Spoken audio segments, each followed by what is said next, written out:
Chers amis, je suis Monseigneur Marcel Danfous, évêque du diocèse de Sault-Sainte-Marie. Qui que vous soyez, où que vous soyez, bonne nouvelle pour vous.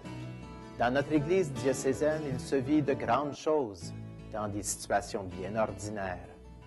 Nous croyons que le Seigneur marche avec nous et nous espérons qu'aujourd'hui, vous pourrez le découvrir davantage en rencontrant des personnes passionnées pour le Christ. En tant que pasteur de cette Église diocésaine, je vous remercie de vous joindre à nous. Bonne émission. Merci d'y être. Chers amis, bonjour. Ici Émile Guy de vos émissions de l'Église diocésaine.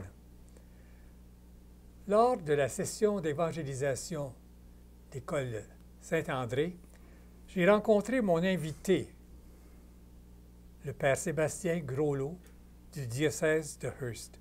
Bonjour Sébastien. Bonjour M. Guy. Sébastien, parle-moi un peu de toi. Oh, moi j'étais un petit gars du Nord, un petit peu au sud de Hearst d'ailleurs, là, mais un petit village qui s'appelle Coppell. J'ai grandi sur la ferme, j'étais un gars du bois, j'ai été trappeur. Une famille ordinaire, je sais pas, on vivait sur la ferme, il y avait 3 familles, les 3 frères. Puis donc on vivait avec les cousins, cousines. Mais rien de spécial. Là, dans ta famille, combien d'enfants? On était 5, un frère, 3 sœurs. Et d'ailleurs, je suis 4 ans plus jeune que le plus jeune des frères à papa, donc mon oncle. Ton oncle était quasiment un cousin? Oui, c'est ça. Là. Oui. Fait qu'on a grandi ensemble. Là. Et ton ordination? L'ordination, ça, c'était... l'appel en 79, l'ordination en 88. Mais c'était un peu une surprise, parce que je peux pas dire qu'il n'y a rien eu dans ma jeunesse. J'ai un petit problème de gorge aujourd'hui, là, mais ça va aller. Il n'y a pas eu d'événements dans ma jeunesse qui ont fait que, ouais, moi, je vais être prêtre un jour. Non, il n'y en a pas eu de ça. C'est arrivé, c'était clair, net et précis. J'avais 18 ans, puis c'était clair. Mais avant ça, il n'y avait aucun signe, puis j'étais pas un prêtre en herbe non plus, là. Non, j'étais loin d'être un saint. Et je le suis pas plus aujourd'hui, là, mais c'était... Et même le pape, il dit qu'il est pécheur. Ah ben oui, ça, je le connais pas assez pour ça, là, mais... Et oui. lui-même le dit, c'est pas nous.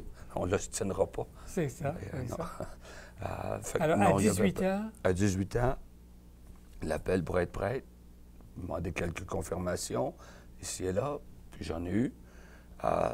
Puis j'ai jamais douté de cet appel. Je me suis quand même questionné, puis encore aujourd'hui, mais la question n'est pas sur l'appel. La question est, est-ce que je veux toujours être prêtre? Aujourd'hui, demain, après-demain. Mais sur la question de l'appel, non. Non, c'est ça. Il n'y a pas eu de doute là, dans mon esprit. Là. Non, il n'y a pas eu de doute, puis je continue sur l'air d'aller. Quand je fais une rétrospective, je regarde en arrière, ça va faire 30 ans l'été, là. Il y a eu de bons moments. Il y en a eu des durs. Puis quand il y en a des durs, je pense à Saint-Paul. Parce que dès ma première année de séminaire à Saint-Paul, à Ottawa, je me souviens, j'étais dans la chapelle, puis il y avait l'image de Saint-Paul, évidemment, puis j'avais dit Saint-Paul. Puis pour moi, dans ma tête, Saint-Paul, c'est un grand voyageur, c'est un grand missionnaire. J'ai dit, moi, je vais être prêtre un peu comme toi. Tu sais, je te prends comme modèle. Catastrophe.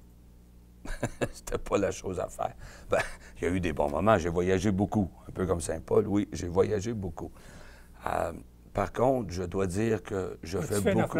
As-tu fait naufrage? À quelques reprises, oui. Saint-Paul a fait des naufrages, lui, là, dans tous ses voyages à la mer, à quelques reprises. Changeant d'une île à l'autre. Oui. Mais en même temps, j'ai pas tout fait le bien que je voulais faire et j'ai fait beaucoup de mal que je ne voulais pas faire. Et ça, c'est du Saint-Paul. C'est comme Saint-Paul. Oui, c'est comme Saint-Paul.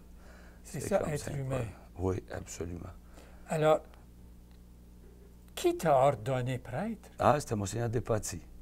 Monseigneur Roger Despatie de Sudbury. Et tu connaissais depuis? Lui est arrivé en 73, mais je pataugeais pas dans ce jardin-là. Là. Je l'ai rencontré la première fois en 80, quand je suis parti pour les études. J'ai rencontré Monseigneur Despatie, on s'est présenté. Je n'étais pas le bonhomme qui parlait le plus, puis moi non plus. Fait que des fois, les rencontres étaient pas longues. Mais je me souviens, il y avait un genre de dicton sur son mur, dans son bureau. Puis c'était « s'adapter pour être adopté afin d'adapter ». Et pour moi, ça a été mon motto aussi. T'sais, arriver dans un nouveau milieu, que ça a été la paroisse ou quand j'ai fait du bureau ou quoi que ce soit, regarder les gens qui sont là, vivre avec eux autres, vivre comme eux autres. Qu'est-ce qu'on fait aujourd'hui? S'informer. Comment est-ce qu'on fait ça ici? Il n'y a pas deux paroisses qui font les funérailles de la même façon. Mais on n'arrive pas en changeant. Bon, comment vous faites ça, vous autres, là? OK, bon, ben si je me trompe, vous me le direz, là. Puis, on part avec ça. Puis, petit à petit, ben tout le monde s'adapte, là, parce que, je veux dire, tu pognes un certain âge jusqu'à les adaptations sont plus difficiles un peu, là. Il y a des plis, hein? Ouais, il y a des plis qui ont été des fois, il a repassés fait ça plusieurs permanent. fois. Ouais, ça a été repassé plusieurs fois. C'est comme s'il y avait un velcro en dessous, là. Ça ne déplie plus, là. Mais encore là, ça prend un minimum de flexibilité pour dire, ben, comment vous faites ça? Au moins avant la célébration. OK, bon. Puis, ça a été ça. S'adapter afin d'être adopté pour adapter. Alors ça, tu viens remettre aux gens du diocèse de Sainte-Marie une parole de leur ancien évêque auxiliaire. Oui, Parce que Monseigneur Despatie était évêque auxiliaire ici avant de devenir évêque à Hearst. Vous l'aviez bien formé. Et l'école, comment t'a-t-elle préparé à relever les défis de la vie, toi? L'école. L'école primaire, l'école secondaire, Ouf. les cours. Qu'est-ce que tu as reçu là? Est-ce qu'il y a quelque chose de spécial qui t'a aidé? Bien, j'ai eu la chance. Est-ce que je peux mettre le doigt dessus? Pas vraiment. Mais j'ai eu la chance de célébrer le 50e de l'école secondaire à Hearst. C'est quand même récent, là. Puis je me souviens, j'avais dit aux enseignantes qui étaient là, j'avais dit, c'est grâce à vous si on est comme ça, mais c'est quand même pas de votre faute, là. Fait que ce qu'on est aujourd'hui, pour moi, je l'ai eu d'eux autres. Puis le restant, ben peut-être que je l'ai mal formé, mais je suis pas prêt à les blâmer, là. Donc, est-ce qu'il y a eu quelque chose de bon qu'ils m'ont donné? Absolument. Quoi, pour le mettre en mots? Je pourrais pas te le dire, là. Pas de choses particulières. Non. Tu as reçu une éducation normale, ordinaire, et c'était pas toi qui brillais en tout. Non, c'était pas... J'ai fait mon secondaire dans ces années-là. Ça prenait 27 crédits.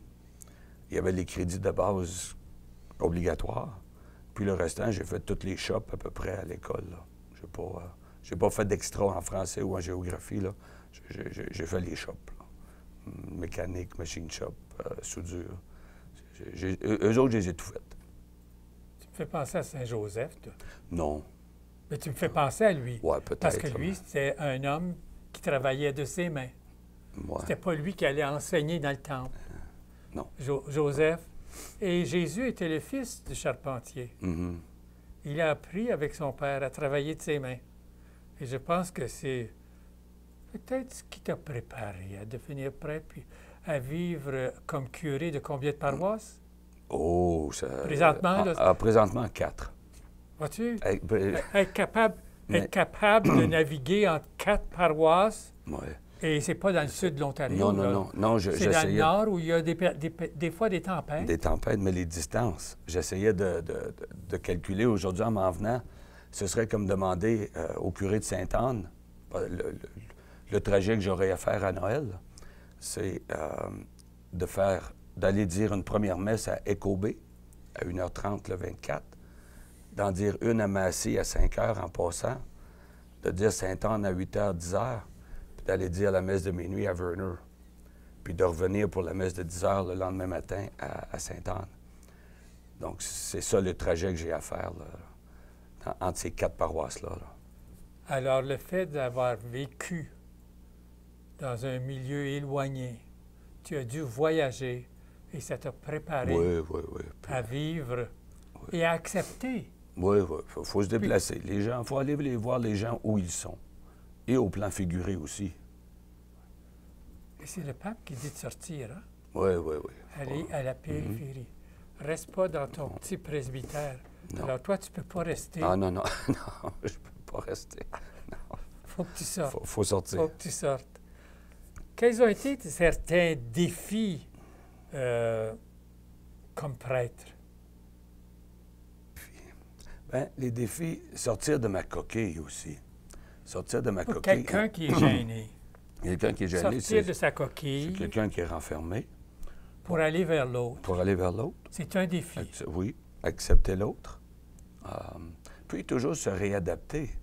Dans les 30 dernières années, j'ai quand même passé plusieurs paroisses et plusieurs milieux. Là. Donc, à toutes les fois, se réadapter, prendre le temps. Et ça, c'est un défi. Ça devient de plus en plus difficile aussi. Là. Plus jeune, on reste encore malléable, mais ça reste un peu plus difficile. Il y a des plis qui se prennent, Ah oui, oui. qui sont difficiles. Oui. Et ce serait ça, un des défis. Un des défis, oui. Puis, les gens qui sont dans les paroisses, là, c'est parce qu'ils veulent être là. C'est des gens de grand cœur. C'est des gens qui se sont donnés. Parce qu'ils pourraient être, ils ont le choix, là. Ils pourraient être ailleurs, là. Ils pourraient être ailleurs dimanche matin, samedi, ou comme bénévole durant la semaine, ou quoi que ce soit. Ils pourraient être ailleurs, là. Mais eux autres aussi ont des plis. Fait que quand les plis se rencontrent, des fois, ils ne sont pas sur le même sens, là. Fait qu'il faut être capable d'accepter la bonté qu'il y a dans tous, puis se dire, ben OK, ce pli-là, on ne le défera pas, on va travailler avec. Puis il y en a d'autres, ben écoute, non, sorry, mais on ne travaillera pas ensemble. Tu travailleras avec mon successeur. C'est des choses tristes à dire, mais en même temps, c'est une réalité, c'est un de mes gros défis. Tu sais, je regarde certains confrères qui ont eu autant de changements, qui ont travaillé dans différents milieux, eux autres aussi, mais ils ont cette bonhomie, cette capacité de rentrer dans un milieu, s'adapter, puis toujours la même humeur, toujours content, toujours heureux. Peut-être qu'ils sont moins quand ils rentrent chez eux, mais au moins avec les gens, ils sont de bonne humeur. Et moi, je suis pas là encore. Je n'ai pas atteint ce degré de sainteté encore, là. Non. Et ça, c'est une de tes joies, de voir tes confrères qui sont heureux dans ce qu'ils font. Absolument. D'autres sources de joie dans ton ministère? Oui. D'autres sources de joie dans ton ministère? Que les confrères, bien, les gens. Quand on fait une activité puis ça répond, on a un petit milieu comme Chapelot qui est isolé. On a 2000 personnes dans le village. C'est pas gros, là. 2000 personnes. Mais en même temps, on fait des activités puis il y a 300 personnes qui répondent. C'est plus que 10 de la population, là. À Sudbury, ça ferait 25 000 personnes. Oui. Ouais. Ça remplit plus qu'un aréna. Ça remplit un petit aréna, oui. Fait que, tu sais, dans ce genre-là, là, les gens répondent. Puis on invite des gens pour des activités. C'est pas plus facile de faire des comités, mais c'est plus facile de faire des équipes. On va faire une équipe pour une activité, ou une équipe pour une autre activité. Au lieu de faire un comité pour 3 ans, 5 ans, on fait des équipes. OK, là, on va faire telle activité, même si c'est une activité annuelle. L'équipe change ou l'équipe s'adapte, mais ça répond. Ça, c'est des grandes joies du ministère. Puis là, je viens de prendre la petite paroisse de Gogama. Puis la même chose, ça va très bien. Les gens veulent s'impliquer, les gens sont là, les gens répondent. Là. Ça Ils sont heureux d'avoir un prêtre qui vient vers eux. Bien, peut-être, mais ils sont heureux en eux-mêmes, au point de départ. Au point de départ. Donc, juste cette partie-là, c'est beaucoup, là. Alors ça, c'est une des joies de rencontrer des gens qui sont heureux. Heureux dans leur foi. Heureux dans leur foi. C'est ça. Heureux dans leur foi. Ouais. Et en parlant d'équipe, ça me fait penser à une activité que vous avez eue dans votre paroisse, pas usuelle. Un peu hors de l'ordinaire. Hors de l'ordinaire dont tu m'as parlé. Oui. J'aimerais que tu nous parles ici, que tu nous racontes ce que tu as vécu comme événement hors de l'ordinaire à Chapelot. Oui, pour Chapelot, c'était beaucoup. En octobre 2015, on s'était rendu à Sault-Sainte-Marie. C'était une activité d'école pour le conseil scolaire. Puis il y avait un prêtre jésuite qui venait parler des réfugiés. Puis on se souvient que 2015, c'était l'année des élections. Puis on n'était pas sûr si le Canada accueillerait des réfugiés ou non. Mais j'avais parlé au prof, j'ai dit, on pourrait-tu faire ça à Chapelot, nous autres? accueillir des réfugiés comme ça, de Syrie, des réfugiés syriens. Puis on sait que ça n'allait pas bien dans ces jours-là. Puis les profs ont embarqué. Donc, puis il y avait une des enseignantes, elle est très bonne en informatique, elle est très bonne à remplir des formules. J'ai horreur des formules. Mais elle est très bonne pour les formules. Elle a rempli ça, on a soumis l'application, mais là, il fallait ramasser des fonds. Il fallait ramasser des fonds, puis ça pressait. Mais on a soumis l'application, on a été accepté. Ensuite, En parlant de fonds, oui. combien est-ce qu'une communauté est obligée d'avoir pour pouvoir soumettre sa candidature? Bien, nous autres, on leur représente un plan. Mais après ça, ça dépend de qui tu accueilles. Une famille de 2, famille de 4, famille de 6, ça dépend. Ça prenait un minimum d'environ 15 000 $, mais ça pouvait être garanti. C'était pas nécessairement dans le compte de banque, là. Mais d'une chose à l'autre, puis ça, c'est au mois d'octobre, on a soumis au mois de novembre, donc les fêtes avec tout ça, janvier arrive, vous êtes accueillis, vous êtes acceptés, ça nous prend votre plan financier d'ici 10 jours. Ben là, pas une nerf, là, hein, on se calme un peu. Mais on les a représentés, puis on a demandé à toute la communauté, pas seulement que la paroisse, mais toute la communauté de Chapleau, donc dans les autres paroisses aussi, les autres communautés, est-ce que vous êtes prêts à vous engager pour les aider? Ça va être un événement de Chapleau. Bien, savez-vous que dans 10 jours, on avait en banque 12 000 $ et de pledge, de garantie. On avait environ 20 000 $, ce qui nous montait à 32 000 $. Mais là, on accueillait une famille de 6 enfants. 6 enfants? 6 enfants. Avec plus les 2 parents? Plus les parents. C'était beaucoup. Ça nous prenait 36 000. Mais on l'a dépassé dans le temps, là, amplement. Puis, on a été les rencontrer. Ils sont arrivés eux autres étaient en Jordanie. Donc, ils ont pris l'avion à Amman jusqu'à Montréal, jusqu'à Toronto. Ils sont arrivés en pleine nuit. Le gouvernement les a accueillis, rempli les papiers de base. Puis ensuite, ils ont mis sur l'avion le lendemain pour Sault-Sainte-Marie. Nous autres, on a été chercher là. Vous êtes allés les chercher à Sault-Sainte-Marie? Oui, à Sault-Sainte-Marie. Mais ça prend un camion spécial, là, ça prend un minibus. Vous avez 8 personnes, plus du monde de chez vous, là? Plus nous 4, là, qui allaient les chercher. Alors, ça faisait une douzaine? Une douzaine. Et des sièges pour enfants. Prendre de la place, ça. Parce qu'il faut les attacher? Oui, ils sont petits, eux autres, là. Ils sont petits. Ça, c'était au mois de février. Le bébé était venu au monde au mois de juin. Il n'avait pas 1 an encore. Les 2 autres, ils avaient à peine 2 ans. Donc, ça prend encore le siège pour enfants. Les trois plus vieux étaient corrects, là, mais il faut le dire vite, là. Mais ça prenait 3 sièges de bébé, plus les bagages. Bon, ils ne sont pas arrivés avec des bagages canadiens quand même, là. Hein? On s'entend que c'était limité, mais il y avait du linge. Il y avait du linge, puis ils leur en ont donné à Toronto aussi. Ils ont donné du linge d'hiver, là. Donc, on les a accueillis, on les a amenés à Chapleau, puis il faisait tempête. Au mois de février 2016, il faisait tempête, puis il faisait pas chaud. Eux autres, ils venaient de partir d'Amman, en Jordanie. Il faisait beau et chaud, là. Donc, c'était un choc, un premier choc. Mais ensuite, pendant presque 1 an, là... Oui, mais il faut les loger. Oh, écoute, là, tu ne vas pas parler de ça, là. Tu as parlé de l'argent, mais... Bien, c'est ça, avec cet argent-là... Tu peux pas les... Ça prend une maison... Bon, on avait un appartement. On avait un appartement, 3 chambres à coucher. Puis, ils ont commencé avec ça. On a dit au moins pour arriver, là. Puis des meubles. On a quelqu'un qui avait... Une dame qui a dit, eux autres, là, ils vont coucher dans des bons lits à soir. Elle a été au magasin, puis elle a acheté 3 lits superposés pour les enfants. Puis après ça, les parents, un bon lit aussi. C'est parce qu'on avait des lits donnés. Elle dit, non. Elle dit, ils vont avoir des bons lits pour se coucher, là. C'est une grande générosité, ça, là. Ça réchauffe le cœur. Puis c'était la classe de 8e année qui sont venus faire l'assemblage de tout ça, pendant que nous autres, on était partis à Sault-Sainte-Marie pour les chercher. Préparer à souper sans savoir, ben, c'est qu'ils mangent, eux autres, là. C'est arabe, c'est musulman, mais c'est musulman strict ou un peu comme nous autres, là, catholiques non pratiquants, là. Puis, heureusement, c'est des musulmans qui sont pas tellement... Ils ont connu la misère. Alors, ils acceptent? Ils acceptent, oui. Ils sont capables de plier? Oui. Et de vivre avec les conditions qu'ils rencontrent? Oui. Mais c'était une grosse adaptation, là. La nourriture, les repas, les horaires. Puis ensuite, on est parti. Les 3 plus vieux pouvaient commencer l'école. Et la langue? Et la langue. C'était pas évident, là. Et je me souviens, les premières fois, je me promenais avec mon BlackBerry, puis Google Translate. Puis lui, c'est pareil, il écrivait en arabe, puis Google Translate. 2-3 mots, hein, tu fais pas des paragraphes, là. C'est 2-3 mots à la fois parce que... Pour l'essentiel. Oui, oui, puis Google Translate, il fait pas des phrases, là, lui, là. Hein, on sait comment ça traduit, c'est boiteux, mais 2-3 mots, ça va. OK, là, non.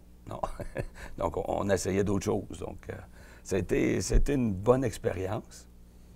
Ensuite, on les inscrit à l'école. Les 3 plus vieux à l'école, ils ont fait merveille. Il y avait du 1 à 1 avec une des enseignantes, un peu comme du rattrapage. Puis ensuite, ils retournent en classe, puis c'est en anglais, là. Ce qui est arrivé au mois de décembre l'an passé, une des jumelles, quand elle est arrivée d'ailleurs, avait un problème de rein. Donc ça veut dire les hôpitaux, là. Puis ça, c'est loin. Et à Chapelot? À Chapelot, ben, on a un hôpital, mais pas pour servir des... pas pour les reins, là. Les reins de bébé, là. Pas évident, là. Fait que, on était à Sick Kids à Toronto, puis... mais sur l'entrefaite à l'automne, ils ont rencontré... Ils ont été allés à Windsor, visiter de la famille. Puis ils sont venus, puis ils m'ont dit qu'il y avait des médecins syriens à Windsor. Ah, ben je dis... on y pense pas 2 fois, là. Allez-y, là. Pour le bien des enfants, allez-y. Mais c'est pas évident, Windsor, là. Ils sont arrivés là, un petit appartement, 3 chambres à coucher pour 8 personnes. Un appartement. Ici, on leur avait acheté une maison, là. Il y avait une maison avec une grande cour, 2 étages. Il était très bien, là. Mais on comprend que l'isolement, des fois, c'est plus difficile. Donc, on les a encouragés, on les a aidés pour se rendre à Windsor. Mais jeudi dernier, Windsor m'appelle. Majed et Amirod aimeraient de retourner à Chapelot. Parce que quand ils sont partis, moi, je voyais un peu Luc 15, le père prodigue, tu sais. Son jeune, il vient, puis là, il veut partir, là, puis il n'ose pas dire au père, là, j'ai hâte que tu creuves parce que je veux l'héritage, là, mais moi, je veux partir, là. C'est un peu ça qu'il me disait, Majed. Il dit, là-bas, on va avoir de la famille, puis on ne sera pas tout seul, puis... J'ai dit, c'est bien correct, là, vas-y. Mais là, quand ils ont rappelé, ils ont dit, on veut revenir, parce que ça va pas si bien que ça à Windsor, là. C'est pas évident de se trouver de l'emploi. Puis d'un appartement pour 6 gens. Ils ont eu un autre enfant au mois d'août, là. Ça fait 7 enfants, là. 7 enfants dans un petit appartement.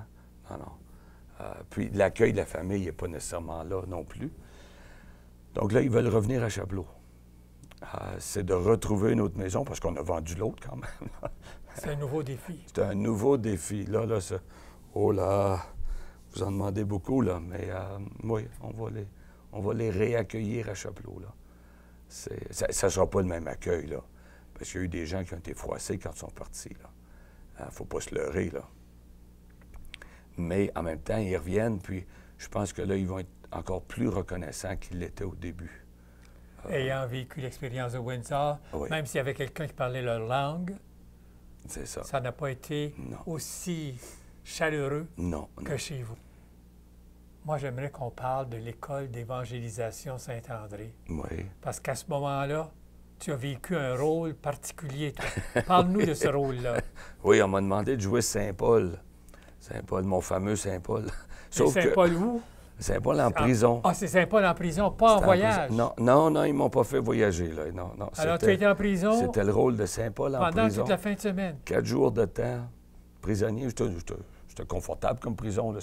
C'était pas la prison de Rome, là. Je l'ai vu, la prison à Rome. Tu avais au moins une chaise? Oui, il y avait une petite chaise, une petite lumière, puis bon. Mais l'expérience a été bonne. Je dois dire que pendant 4 jours, on n'a pas regardé les textes à la lettre. C'était pas une lecture littérale du texte de Saint-Paul. C'était un peu de voir la théologie de Saint-Paul dans son ensemble. Qu'est-ce qu'il voulait dire Saint-Paul? Mais Saint-Paul, c'est comme n'importe qui aujourd'hui. Tu vas dans une paroisse, tu arrives avec une vision, mais tu es confronté avec une certaine réalité aussi, là. Cette personne, elle a le cancer, puis l'autre, elle vient de perdre son fils, puis tu as des choses concrètes auxquelles tu dois répondre, là. C'est beau d'avoir une belle vision pastorale, là, mais... Puis Saint-Paul, c'était ça. La plupart de ses lettres, c'était pour répondre à des situations concrètes. et assez rapide, mais c'est rapide, on s'entend, là, eux autres. Ils pouvaient attendre 6 mois pour une réponse, hein. C'était pas scène, puis l'as-tu eu, là? Non. Ils pouvaient attendre un peu, eux autres, pour une réponse, là. Mais c'était de voir, c'était bon. J'ai trouvé, l'école Saint-André, je le recommanderais un peu à n'importe qui, là, parce que c'est simple et c'est profond. Le style peut te faire vivre quelque chose de très profond, mais c'est pas des termes compliqués, et puis c'est des gens ordinaires aussi, là. C'est des gens très éduqués, très instruits, mais qui présentent ça d'une façon très simple, très claire. Rien de simpliste. Non, c'est pas un langage d'enfant, là. T'envoies pas le primaire, là. C'est pour des adultes qui ont la foi, mais des adultes qui ont besoin d'autres choses. Tu sais, à un moment donné, des fois, ça prend un petit remontant dans la vie, là. On tombe dans une routine, on tombe dans un pli, ça va bien, mais là, bon, on va aller faire un petit tour. On va aller, un petit ressourcement. La formation Saint-André, c'est une bonne formation. Surtout ici à Sudbury, vous avez une équipe extraordinaire, une équipe formidable, bien formée, qui prennent le temps de se préparer, puis qui y mettent du cœur. C'est pas seulement je sais pas moi, ben là, il faut que j'y aille en fin de semaine, c'est plate, là, mais il faut que j'y aille. Non, c'est des gens qui veulent y aller, qui se préparent, vont se préparer des mois de temps pour donner un week-end. Moi, je dis chapeau bas, hein? Je leur lève mon chapeau. C'est une excellente équipe. Sébastien, on n'a plus de temps. Que veux-tu? Merci beaucoup d'être venu de Chapleau en passant par Sault-Sainte-Marie pour faire une émission de l'Église diocésaine. Merci beaucoup, M. Guy. Et je déborde de gratitude à ton égard et je ne veux que te souhaiter du bien et du bon et à une prochaine. Merci beaucoup. Au plaisir. Merci.